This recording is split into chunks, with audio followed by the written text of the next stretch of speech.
Welcome back. This is Mr. Hassan's Maths channel, and I'm now answering question number 7 from the June 2019 International A-Level Edexcel Core Mathematics C34 paper. Now this is now in the new syllabus. This topic would be part of, I guess, P3,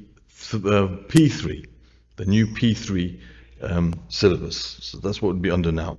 So this question here says express 5 cosine theta minus 3 sine theta in the form r cosine theta plus alpha, where r is greater than 0 and alpha is between 0 and pi over 2. Give the exact value of r and give the exact value of alpha in radians to 4 decimal places. So when you got something like this, where we have r times cosine of this angle, which is called a compound angle, okay, theta plus alpha, we have to basically expand this in a form where we can then compare coefficients and compare it with this basically, right? So what I'm going to do is I'm going to expand this, and I'm going to use what are called the addition or the compound angle formulae. So I have that copied from the formula sheet. This is from the formula sheet that we get in P3 and P4 papers now. So we have to look at something which has this form: cosine of an angle plus another angle. The cosine of, in brackets, an angle plus another angle, and we can see that that form is over here. Okay, cosine A plus B equals cosine A cosine B minus sine A sine B.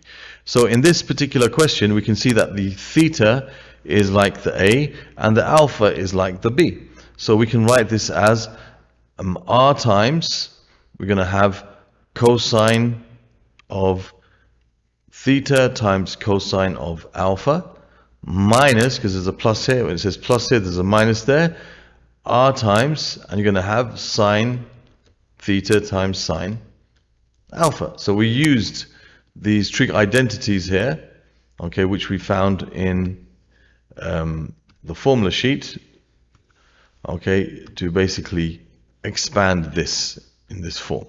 All right, so I'll just get rid of that for now. And now we want to express this in that form. So what I'm going to do now is I'm going to write that 4 cosine theta minus 3 sine theta is going to be identical to something that looks like this: r cosine theta cosine alpha minus r sine theta and sine alpha. Okay, so when I do this, I'm basically trying to find what the value of alpha is and what the value of r is. Then I can write this in that form. Okay, I can write this in that form. Okay, so now what I'm going to do is I'm going to compare the coefficients of cosine alpha. There's a cosine alpha here, there's a cosine alpha here, and the coefficients of cosine alpha on this side of the identity is 5. On that side of the identity, the coefficient of cosine alpha is r cosine alpha. Or cosine theta, sorry, is r cosine alpha. So what I'm going to do now, I've got cosine theta, which is multiplied by 5 on this side, and I've got cosine theta, which is multiplied by r times cosine alpha. That's one equation I formed. And I can also compare the coefficients of the sine theta. Sine theta on this side and sine theta on that side. Now the coefficient of sine theta on this side is 3. It's actually negative 3, but you got a minus here and a minus here, so they're all going to cancel out anyway. So I can say that the r and the 3 are the same place. That's the same as, well, it's not just the r, it's the r sine alpha. So you have r sine alpha. So this sine theta is multiplied by r sine alpha. This sine theta is multiplied by 3, so 3 is equal to r sine alpha. Now I can solve this in a number of ways to find theta and alpha. One way I can do it is by rewriting it. This is my preferred way, but the other way is fine as well. I'll show you both ways. I can say cosine alpha is therefore 5 over r, and the sine of alpha, if I look at this, is therefore 3 over r. So I can make like a right angled triangle. Okay, and I can say, okay, let's say this is alpha. The cosine of alpha is adjacent over hypotenuse, so this is 5, and this is r, and the sine of alpha would be opposite over hypotenuse, so this is 3 over r. Okay, so we can say that if we want to find what r is, we can use Pythagoras' theorem. So r is equal to the square root of 5 squared plus 3 squared, which gives you the square root of 25 plus 9, which is 34. And we can say that to find alpha, we can use, for example, the tangent of alpha is equal to opposite over adjacent, which is 3 over 5. So now we can use the calculator and make sure that we are in the correct mode, which is radian mode, which we are. And we can say inverse tan of 3 over 5. And that will give us our angle in radians, which is 0.5. So that means alpha is 0.540419. Okay, 54019. So alpha is equal to 0.540419. Continues like that. Okay. So we want to write alpha to 4 decimal places. What does it tell us to do here? It says give the exact value of r. So that's the exact value of r. R equals the square root of 34. They don't want that rounded. They want that as an exact value. And it tells us also to give the value of alpha in radians to 4 decimal places. So we've got to stop there. 1, 2, 3, 4. So the alpha is 0.5404. And there's the value of alpha. And that's the answer to part A of this question. So what I can do is, because I'm sure we're going to use this in the second part of the question, I can say that 5 cosine theta minus 3 sine theta will give us exactly the same value as, you can say, cosine of, what is it? Root 34 cosine theta plus alpha. So it will be root 34 times cosine of theta plus our alpha, 0.5404. So this is basically, this is the answer for part A, but this is what I think we're going to have to use in part B to solve the next part of the question. So I'm going to go on to part B now. For part B, it says here, the height of seawater h meters on a harbor wall is modeled by the equation h equals 6 plus 2.5 cosine 4 pi t over 25 minus 1.5 sine 4 pi t over 25. T is between 0 and 12, where t is the number of hours after midday. Calculate the times at which the model predicts that the height of seawater on the harbor wall will be 4.6 meters. Give your answer to the nearest minute. Okay, so now what we have to do here is we have to basically find out when this h is equal to 4.6 and solve the equation for t. This is a trig equation. So what I'm going to do is I'll say 6 plus 2.5 times the cosine of. Now what I'm going to do right from the beginning, I'm going to say let theta equal 4 pi t over 25. In fact, I won't call it theta because that's maybe complicating things a bit. I can call it theta, that's fine. I'll call theta 4 pi t over 25, that's fine. Okay, that'll actually work out fine. So I'm going to call theta 4 pi t over 25, so I'll put this as theta. Just to make my life easier, I don't have to keep writing this all the time. And then in the end, when I've solved for theta, I can then replace it with this and then solve for t. Okay, so that's minus 1.5 times sine theta, and that's equal to, we want to find when h is equal to 4.6 meters. 4.6 meters. So we're going to find out when this is equal to 4.6 meters. So to solve this equation first, let's get rid of the 6. Subtract 6 from both sides. So 2.5 cosine theta minus 1.5 sine theta is equal to 4.6 minus 6. 4.6 minus 6. Well, I'll just do that in one go. That's going to give me, I think that's 0.4 plus 1, 1.4. That's fine. 1.4, negative 1.4. In fact, 4.6 minus 6 is negative 1.4. Now, compare this to what we have found in the first part of the question. In the first part of the question, we were given something like this. I'll just bring it down so we can see it clearly. Okay, we got 5 cosine theta minus 3 sine theta can be rewritten as root 34 cosine theta plus 0.5404. So basically what I can do here is I can make this look like this by multiplying both sides of this equation by 2. If I multiply both sides of the equation here by 2, this will become 5 cosine theta minus 3 sine theta, and this will be negative 2.8. Okay, and now what I can do is I can see that these are the same. Okay, this is the same as that. So to solve something that's written in this form is not so easy. But when I've got it in terms of just one trig ratio like this, I can solve that a lot easier. So if I replace this with root 34 times cosine of theta plus 0.5404, and that's equal to negative 2.8, then I can continue. So I can move this now. Now I can continue to solve this a lot easier. So I can divide both sides by root 34. So I have cosine of theta plus 0.5404 is equal to minus 2.8 over root 34. And then I can say theta plus 0.5404 is equal to, I can use inverse cosine of this. So I'm going to put inverse cosine of negative 2.8 over root 34. And that gives me 2.0717. 2.0717. Now, using the cosine ratio, there's another solution also, which is 2 pi minus the angle that we found.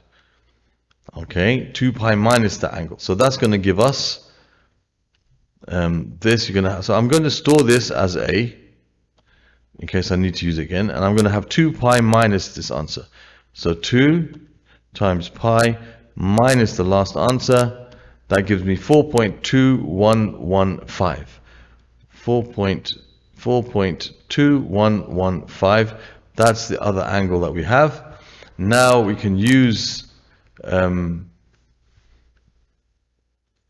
going to do first. 4.2115. Let's make sure that we're in the proper range. Okay, so to make sure that we're in the proper range, what I'm going to do is, I know that basically t has to be between 0 and 12, and theta is 4 pi t over 25. So I can multiply these two by 4 pi t over 25. This is 0, because 0 times anything is 0. So I'm going to multiply 4 pi t over 25. And first of all, I'll store this as b in case I need it again. All right, I'm going to do 4 times pi, 4 pi over 25. 4 pi over 25. So I'll multiply that by 4 pi over 25. 4 pi over 25, and I'll multiply that by 12. And that gives me 6.0319. 6.0319. So that's as far as I need to go with my angles. Now these two angles I've got, which I found, if I add 2 pi to them both, I'm going to be outside of the range. If I take away 2 pi from them both, I'm going to be outside of the range. Remember, 2 pi, these angles will repeat every 2 pi. This for the cosine, this is the first angle, and 360 minus the angle gives me the second main angle, and then after that, thereafter, it repeats every 360 or every 2 pi. Adding 2 pi to both of these will be way outside my range. So these are the two angles I need. So I got theta is equal to, now I'm going to subtract from these 0.5404. So I'm going to go back to my calculator. I've got stored this angle here. So I'll test, oops, I won't store. I will recall A. and I'll take away from it this angle here, which is 0.5404, and that gives me 1.5312. I'll say 1.5313. 1.5313, and for this one I'm going to also take away the same number there. So I'm going to have this time, I'll go back to this and I will delete the A and I will replace it with what I called B. Okay, so that I'm going to subtract that from B, and that gives me 3.6711. 3.6711, and now I can find what T is, because I know that theta, as I said before, was 4 pi T over 25. So now I can say T is equal to 25 times 1.5313 divided by 4 pi. Okay, if I rearrange this for T and multiply that by 25 divided by 4 pi, and the other value is going to be 25 times 3.6711 over 4 pi. So if I take this answer here, so I'm going to have my answer times times 25, sorry, the answer was that, times 25 over 4 pi. That gives me 7.303. Okay, so this one is 7.303. Okay, I'll put 3034, and for this one I'm going to have, let me go back. Okay, this is this value, and I'm going to multiply it by 25. So I have answer, okay, multiplied by 25 and divided by 4 pi. Okay, that gives me 3.0464. 3.0464. So those are the times, okay, those are the times after midday. So calculate the times at which the model predicts. So we got better really to write it as a time of day, because they gave us a time of day of midday. So it's after midday. So these are the number of hours. Okay, T is the number of hours after midday. So let's have a look now.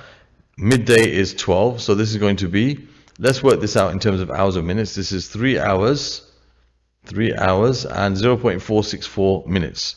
So I'm going to take this, take away 3 from it, and multiply by 60.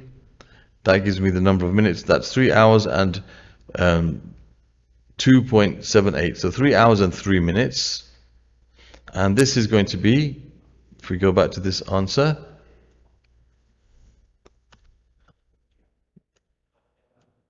this answer here, whoops, this answer, okay, I'm going to do this answer minus 7. Whoops, that's not the right one. 1 second. Okay, I'll just write it out.